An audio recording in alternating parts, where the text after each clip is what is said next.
This is the IELTS listening test. You will hear a number of different recordings and you will have to answer questions on what you hear.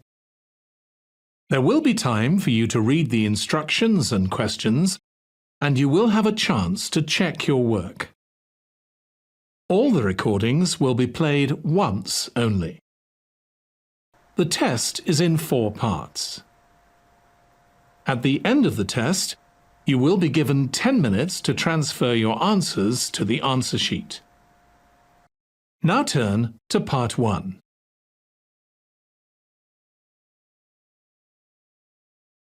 Part 1.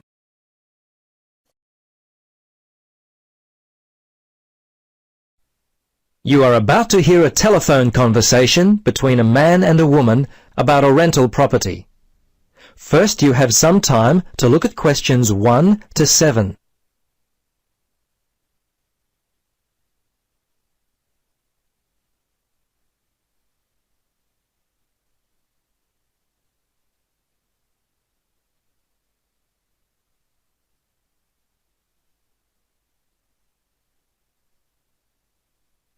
Now, listen carefully and answer questions 1 to 7. Central Realty, Jill speaking. How can I help you? Yes, hello Jill. I've got a problem, a complaint I wish to register. Who should I speak to? You'll want to speak to Tracy, the residential manager. Just a moment and I'll put you through. Thanks. Hello, this is Tracy. I understand your rent is going to be increased. Yes, this is why I'm calling. I was told that my rent would not be increased for the length of my 6-month contract, which I signed only 4 months ago. What's going on? Is my landlord allowed to do this? I see. Yes. Okay. That seems strange. Look, can I take down some of your particulars and I'll register a formal complaint to the landlord on your behalf? Yes, sure, that'd be good. Firstly, name and address, contact details. Yes, Jane McSweeney. That's McSweeny. 3 Mauger Street. That's Maugher Street. Windory, 3355. And the phone there? Yes, you can contact me on 334756 extension 3176. I generally arrive home by 6 o'clock in the evening, so you can call me around that time, but not after 9. Oh, sorry, 8:30, because that's the time I leave for work.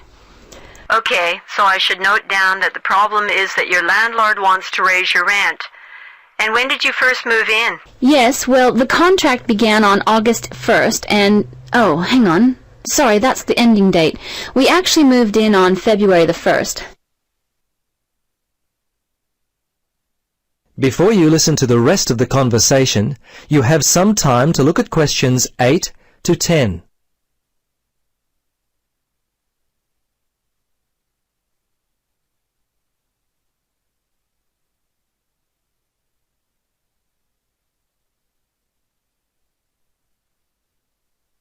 Now, listen carefully and answer questions 8 to 10. Okay, good. Now, if need be, you will have to send a letter to the Rental Tenancy Board. But as I said, first let us approach your landlord on your behalf and see if we can work out the problem before it gets to that situation. I'd be very surprised if you have to send a letter.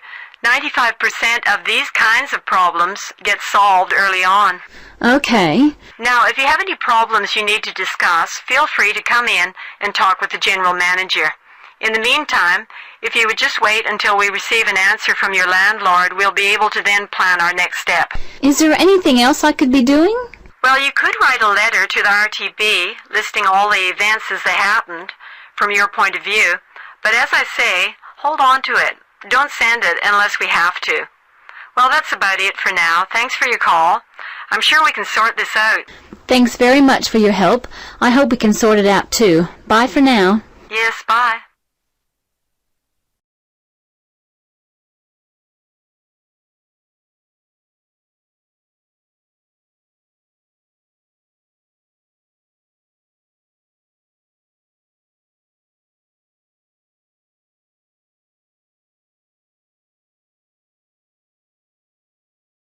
That is the end of part 1.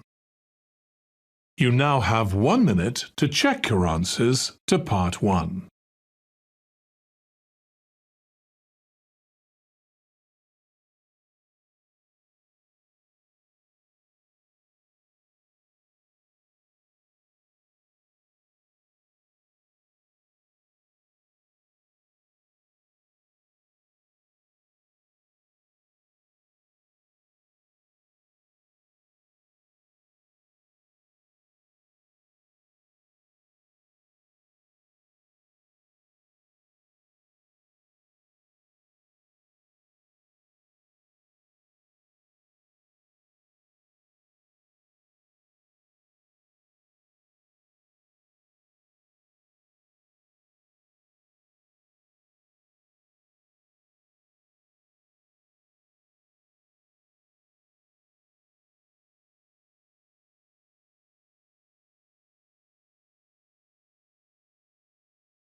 Part 2. You will hear part of a local radio program in which the head of the Park Arts Center is interviewed about events that are going to be held at the center. First, you have some time to look at questions 11 and 12.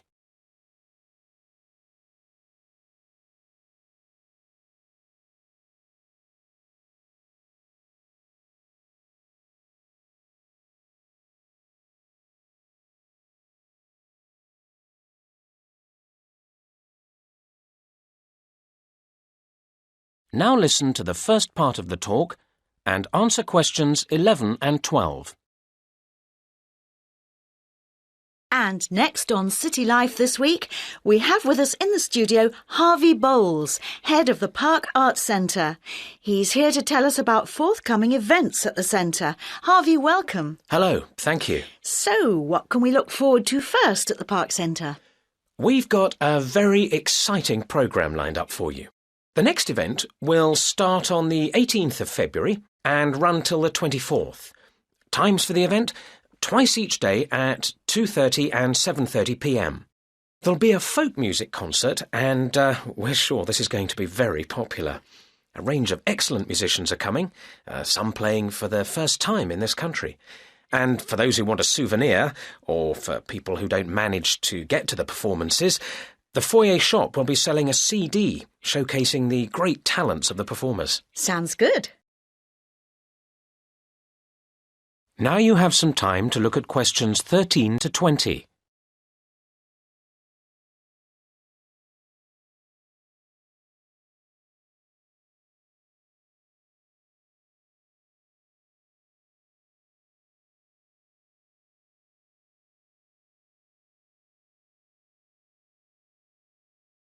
Now listen to the next part of the talk and answer questions 13 to 20. Yes, and then after that, our next event is starting on the 1st of March and runs for 8 days. There's a lot going on, so you'll need to look in the separate programme, which shows all the various times and so on. It also includes details of performers and ticket prices. You can pick one up from the foyer at the centre. Yes, this year we're hosting the dance festival again, and it's going to be even bigger than last year. It's become a major feature of the arts year, and many of the performances will be recorded on video and DVD. But nothing can beat the thrill of attending the events live. We have a great range of styles, performed by over 100 groups, representing as many as 4 continents. All I can say is book early, because many of the shows are going to sell out quickly. I'm sure they will. And what do you have for us after that? Well, then things get a little quieter, but no less interesting.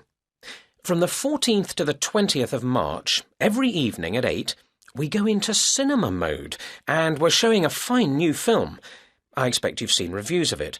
Love and Hope. Oh, yes, wonderful. Yes, and it's not just an ordinary screening. We're delighted that each screening will be introduced by a short lecture by the producer. who will also leave a little time for questions from the audience.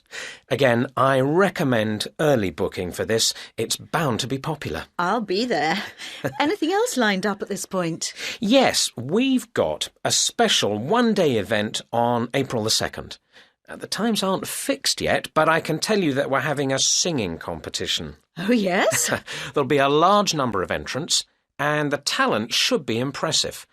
And Channel 6 are coming, so the event is going to be shown on TV. So, come and be part of the audience. I'm sure people will want to. Well, Harvey, thank you very much for coming in and telling us all this. Details of all the events are on your website, aren't they? Yes, the address is www.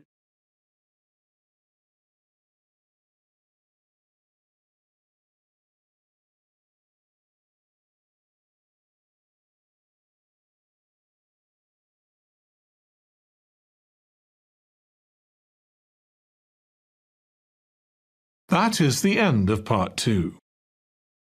You now have 30 seconds to check your answers to Part 2.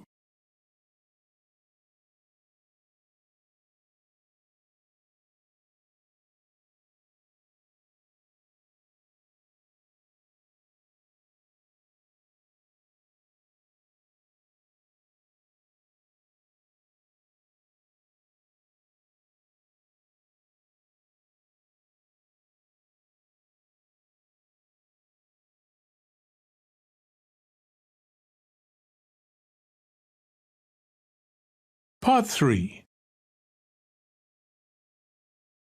You will hear 3 students, Ben, Jane, and Tom, having a discussion about their Architecture and Design Studies course. First, you have some time to look at questions 21 to 25.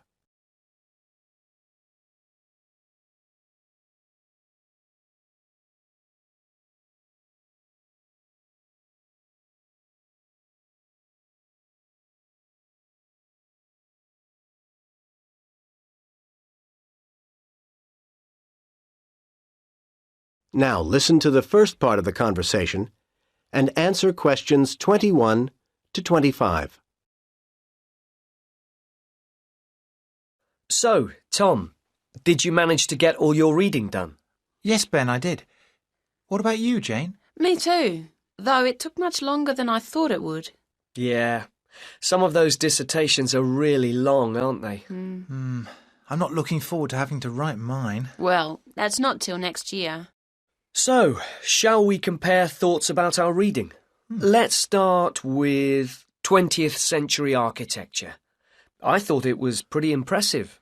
There was quite a bit of detail. Yeah, all very relevant. I enjoyed the pictures, the diagrams and photos. They were quite strange. Not what you'd expect to find in a dissertation, but very helpful. Whereas sometimes I couldn't really follow the arguments. Yes, a bit of a mixed bag, really. While modern construction was very serious and thorough, wasn't it? Indeed. Actually, it was rather dense. I didn't find it particularly easy to read either. The index was excellent, though, so I used that to guide me around. I still think it was a bit high level. I certainly wouldn't have wanted to try and cope with it in the first year. No. That's not who it's aimed at, of course. What about steel, glass and concrete? Not the world's most interesting title, of course. Again, the index was helpful, though I think we could have done with more photos. There weren't really enough to support what he was saying in places. Yeah, but what he was saying was easy to follow, wasn't it? He takes you through step by step. It was hard to believe it had been translated. Seemed very natural. Actually, it was better written than the next one, The Space We Make. But we're supposed to be thinking about architectural ideas, not being literary critics. I like that one. Really? I just didn't think it covered the whole situation.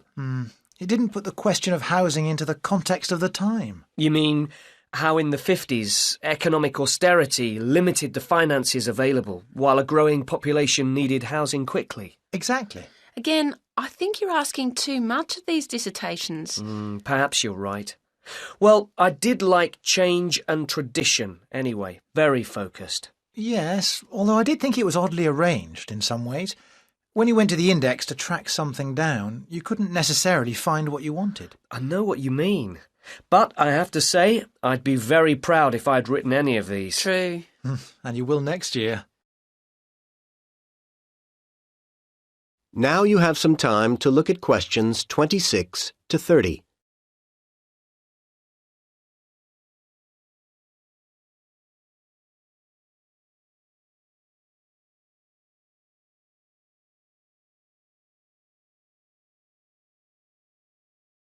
Now listen to the rest of the conversation and answer questions 26 to 30. Never mind next year.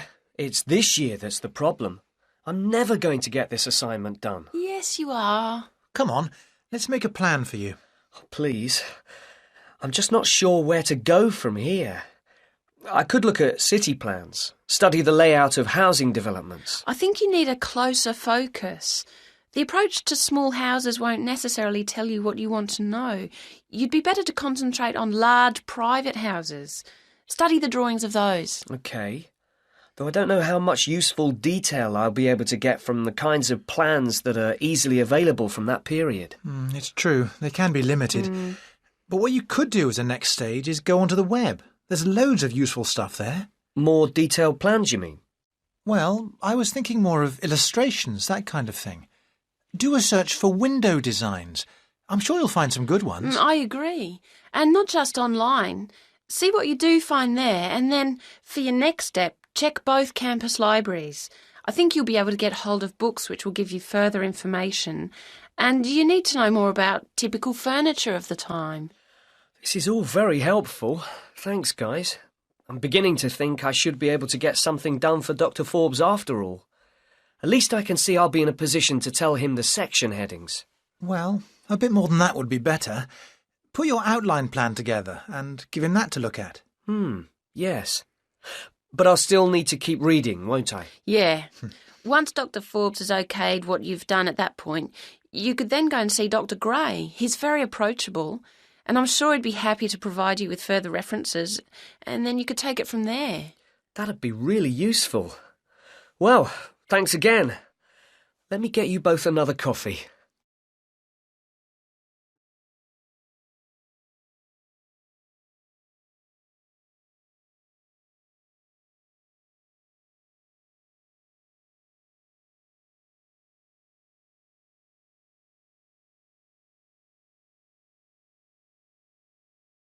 That is the end of part 3. You now have 30 seconds to check your answers to part 3.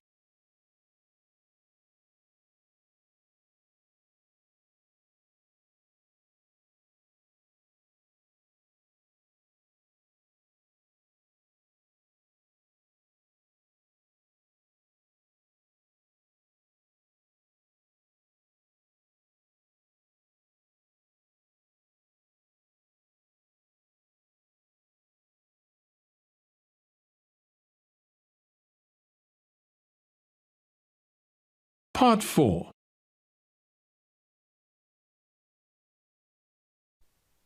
You will hear a student presenting his findings on a university research project. First, you have some time to look at questions 31 to 40.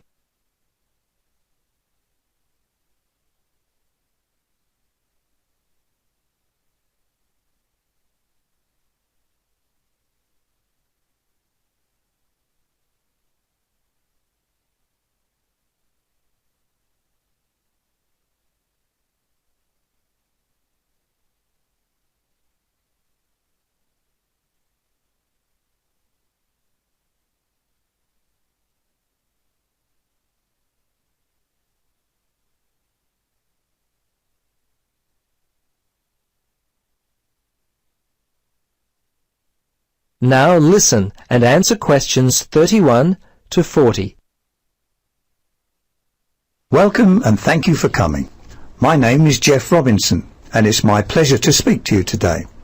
For many years now, I've had a deep interest in the perception the people of our city have had of those who are responsible for law enforcement, in particular the police. My interest began as a boy when my father worked as a policeman for the Croydon Borough. So my boyhood background is part of the reason I chose this area of study. I guess I can blame my father for being a policeman. But primarily, I'd like to think that my study would help to improve and maintain the relationship between our police and the communities in which they perform their tasks. I divided my research up into several key areas. Firstly, as I've mentioned, was the level of public satisfaction with the service provided by local police. Research throughout the 80s showed that levels of satisfaction with police in England remained mostly unchanged. There was some change in the late 1980s where there was a significant improvement. This has changed in the mid-1990s where it has been on the decline again. One of the significant factors which contributed to satisfaction was whether or not respondents had seen an officer on foot patrol within the last 3 weeks. Another factor which determined satisfaction was whether or not the respondent had been the victim of a crime. If they had, satisfaction was quite low. Women also tended to be slightly less satisfied than men, as too were those who were unemployed versus those employed. The second major area of my research involved finding out when a member of the public decided to report a crime. Unfortunately, crimes committed in England are increasing, but not so the reporting of them. Certainly, the seriousness of crimes played a part. People who suffered theft were less likely to report it to the police, whereas people who suffered bodily harm almost always contacted police. My research found that the seriousness of the crime certainly played a part in the reporting of it. From this finding, further study into what the public consider to be a serious crime. The third area of inquiry concerned how well police handled a reported crime from the point of view of the victim. Because of the large number of crimes and huge number of responses needed to validate my research, I decided to focus only on 3 crimes. I then divided those crimes into focus groups consisting of those who were affected by those crimes. The first crime I focused on was assault. I interviewed focus groups of men and women, and the results were the same for both. Those who had been victims of this particular crime were happy overall with the way in which police handled the situation. Theft was divided into household and business crimes, with the results showing the former group were not very happy with the level of service and the latter very happy. From these results, I can only gather that business is given a priority when it comes to the reporting of theft. The last category of crime was vandalism or property damage. This particular category revealed that both groups of respondents, city dwellers and the people living in the country, were very happy with the degree of service rendered by police.